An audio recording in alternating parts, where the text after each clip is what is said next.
त्यानंतर एक मोठी बातमी आहे। राजकीय वर्तुळातून एक महत्त्वाची अपडेट आपल्याकडे येते। आपल्याला माहिती असेल नाशिकच्या विधान परिषद निवडणुकीमध्ये बऱ्याचपैकी नाट्यमय घडामोडी घडल्या आणि आता या ठिकाणी उदय सामंत आणि गिरीश महाजन यांची बैठक आहे। प्रसाद हिरे जे इथं बंडखोर आहे त्यांच्यासोबत ही बैठक असल्याची माहिती आहे। प्रसाद हिरे महायुतीच्या उमेदवाराला पाठिंबा देणार का असा सवाल उपस्थित होतोय, कारण शिवसेना आणि भाजपचे संकट मोचक एकीकडे आहे सामंत तर दुसरीकडे आहेत महाजन आणि हे दोघे सुद्धा बंडखोर प्रसाद हिरे यांच्यासोबत चर्चा करतायत। त्याच्यामुळे आता प्रसाद हिरे हे इथल्या महायुतीच्या उमेदवाराला पाठिंबा देणार का हा सवाल उपस्थित होतोय। त्याचबरोबर गोकुळ गीते यांचे बंधू गणेश सुद्धा या ठिकाणी उपस्थित असल्याची माहिती आहे आणि याविषयी अधिक माहितीसाठी आपले प्रतिनिधी लक्ष्मण घाटोळ हे आपल्यासोबत जोडले गेलेले आहेत। लक्ष्मण, अर्ज भरण्याच्या शेवटच्या दिवशी काहीही झालं नव्हतं, अखेर मागे घेण्याच्या दिवशी सुद्धा काहीही झालं नव्हतं आणि आता ही जी बैठक होतीये त्याच्यामध्ये काही असं म्हणता येईल की सकारात्मक संकेत मिळत आहेत का महायुतीच्या उमेदवारासाठी?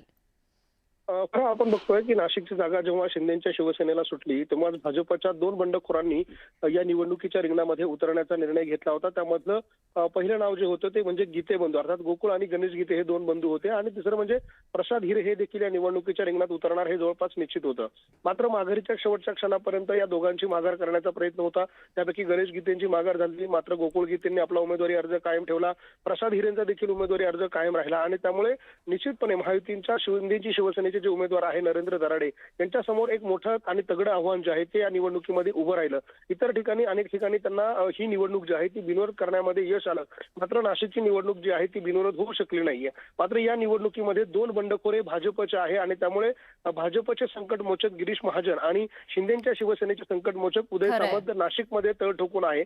आता काही वेळापूर्वीची माहिती अपडेट हातामध्ये आलेली आहे फरा, त्यानुसार प्रसाद हिरे या निवडणुकीमधून माघार, अर्थात या निवडणुकीमध्ये जे महायुतीचे उमेदवार आहे नरेंद्र दराडे यांना पाठिंबा देतील अशा प्रकारची माहिती आहे। मात्र गोकुळ गीते या निवडणुकीमधून माघार घ्यायला तयार नाही, त्यामुळे हे संकट जे आहे महायुतीच्या उमेदवारासमोरचं ते कायम असेल असं चित्र आता तरी खरं आहे। पण लक्ष्मण, 18 तारखेला आहे मतदान आणि तोपर्यंत या दोघांचे प्रयत्न सुरूच राहतील असं आपल्याला दिसतंय।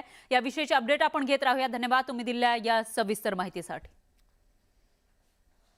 आणखी एक मोठी बातमी आहे। भाजप पदाधिकाऱ्याला सोनं तस्करी प्रकरणात अटक झाल्याचा दावा संजय राऊतांनी केला होता, त्यामुळे खळबळ माजली। तर सोनं तस्करी प्रकरणामध्ये अजित आचरेकरसह 5 जणांना अटक झालेली आहे। मुंबई विमानतळावर ही कारवाई करण्यात आली। जी तस्करी केली जाते सोन्याची, परदेशामधून सोनं घेऊन येतात आणि ते दाखवलं जात नाही व्यवस्थितपणे किंवा त्याचा कर भरला जात नाही, तसंच काहीसा प्रकार या ठिकाणी होत होता आणि त्याच वेळेला DRIने एक मोठी कारवाई केली, 5 जणांना अटक केली। त्याच्यामध्ये अजित आचरेकर सुद्धा होते। आरोपींकडून 5 कोटींपेक्षा जास्त किमतीचं सोनं आणि महागड्या वस्तूही जप्त करण्यात आल्याची माहिती आहे। दरम्यान अजित आचरेकर हे भाजपचे प्रदेशाध्यक्ष रवींद्र चव्हाण आणि अखिल भारतीय कामगार कर्मचारी संघाचे अध्यक्ष सुहास माटे यांच्या नेतृत्वाखालील युनियनमध्ये कार्यरत असल्याचं बोललं जात आहे। तर सोनं तस्करी प्रकरण आणि भाजपचा काहीही संबंध नसल्याचं म्हणत नवनाथ बन यांनी राऊतांचे आरोप फेटाळले। आता काल मुंबई विमानतळावर आपल्याला माहित असेल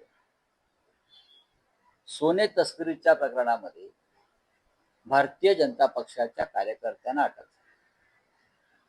काय रवींद्र चव्हाण यांची जी युनियन तिथे घुसवली आहे त्यांनी, रवींद्र चव्हाण भाजपचे अध्यक्ष, त्यांचे डावे उजवे जे लोक आहेत त्यांना सोने तस्करी आणि सोने चोरीमध्ये विमानतळावरती अटक झाली।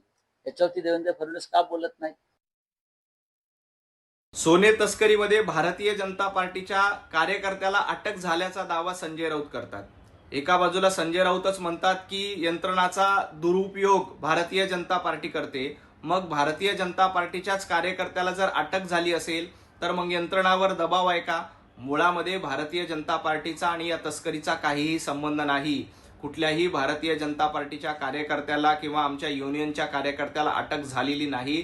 जो कोणी अटक झालेला आहे त्याचा आणि भारतीय जनता पार्टीचा काहीही संबंध नाही।